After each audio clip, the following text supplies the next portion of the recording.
हरे कृष्ण, राधे राधे। आज की इस वीडियो में भादो मास के इस पुण्य अवसर पर आज हम श्री कृष्ण की तीसरी अद्भुत लीला की कथा लेकर आए हैं। यह कथा केवल मनोरंजन नहीं, यह तो भक्ति की प्रेरणा है जिसने सदियों से हर भक्त के हृदय को छुआ है। तो दोस्तों, आइए आरंभ करते हैं आज की कथा।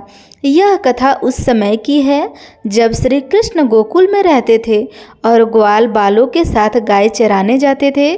कृष्ण का जीवन सादगी, प्रेम और करुणा से भरा हुआ था। एक दिन सभी ग्वाल बाल माखन और रोटी लेकर जंगल की ओर चल पड़े। रास्ते में गायें घास चरने लगी और बालक आपस में खेलने लगे। जब दोपहर हुई, सबने अपने अपने भोजन के पोटली खोले और खाने बैठ गए। श्री कृष्ण ने भी अपनी माँ यशोदा की बनाई रोटी और माखन निकाले।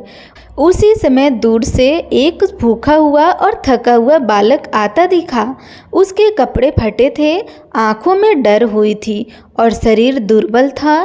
ग्वाल बालों में से कुछ ने कहा, कौन है ये? कहीं चोरी तो नहीं करता? दूसरों ने कहा, भगा दो इसे, ये हमारे बीच का नहीं है। लेकिन कृष्ण उठे, मुस्कुराए और उस बालक को अपने पास बुलाए। कृष्ण बोले, तुम भूखा हो ना? आज मेरी रोटी में तेरा भी अधिकार है। ग्वाल बाल आश्चर्य में पड़ गए। कृष्ण ने अपना सारा भोजन उस बालक को दे दिया। उसके सिर पर हाथ फेरते हुए बोले, भगवान हर रूप में आते हैं, कभी मेहमान बनकर, कभी भूखा बनकर। अगर हम उसे पहचाने नहीं तो उसकी लीला अधूरी रह जाएंगी।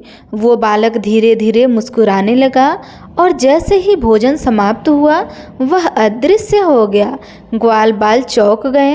तब कृष्ण कहते हैं, वो कोई साधारण बालक नहीं थे, वह स्वयं दीन दुखियों का प्रतीक बनकर आया हुआ था। भगवान की सेवा केवल मंदिर में नहीं होती है, असली सेवा दूसरों की भूख मिटाने में होती है। जो भूखे को भोजन देता है वह सच्चा कृष्ण भक्त है। जो हर प्राणी में प्रभु को देखता है वही भक्त शिरोमणि है। भादो मास हमें सिखाता है कि केवल पूजा नहीं, सेवा भी करो। केवल भजन नहीं, करुणा भी करो।